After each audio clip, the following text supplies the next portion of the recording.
Amen. Kapatid, nararamdaman ko ang iyong malalim na pagkauhaw sa Diyos. Kaya ngayon, ipagdarasal kita ng buong puso, ng mas malinaw, ng mas malakas, at ng may matinding pananampalataya.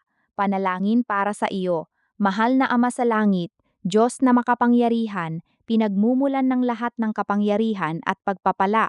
Sa makapangyarihang pangalan ni Hesu Kristo, lumalapit po kami sa iyong trono. Panginoon, ngayon din, ibuhos mo ang napakalakas na anointing ng iyong Santong Espiritu sa aking kapatid na ito. Hindi lang ordinaryo, kundi sobrang lakas, sobrang bigat at sobrang kapangyarihan na galing sa iyo mismo. Espiritu Santo, dumating ka sa kanya ng may kapangyarihan ngayon. Hawakan mo siya mula sa ulo hanggang paa. Punuin mo ang kanyang espiritu, kaluluwa at katawan ng lubusan hanggang sa mag-overflow.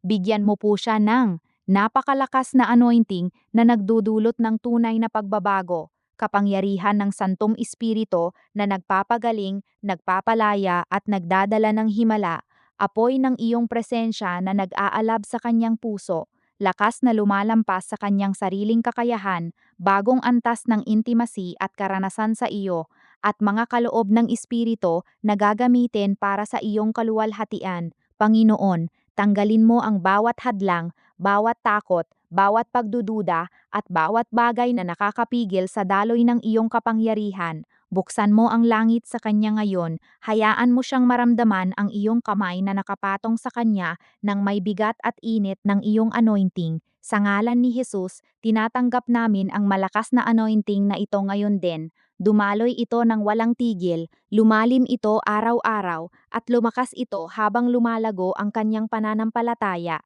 Espiritu Santo, manahan ka sa kanya ng parmenente. Gamitin mo siya bilang malakas na sasakyan ng iyong kapangyarihan sa huling panahong ito. Amen at amen. Kapatid, maniwala ka na ang Diyos ay gumagalaw na sa iyong buhay. Tanggapin mo ito sa pamamagitan ng pananampalataya. Patuloy kang manalangin, sumamba, at maghintay sa Kanya. Madalas, ang ganitong malakas na anointing ay dumarating habang ikaw ay nasa Kanyang presensya. Kung gusto mo ulit, pwede kitang ipagdasal pa ng higit pa o idagdag ko ang iba pang bagay sa iyong buhay tulad ng proteksyon, biyaya sa pamilya o ministeryo. Sabihin mo lang, ang Diyos ay tapat, siya ay nakikinig at siya ay magbibigay ng higit pa sa hinihiling mo. God bless you with mighty anointing.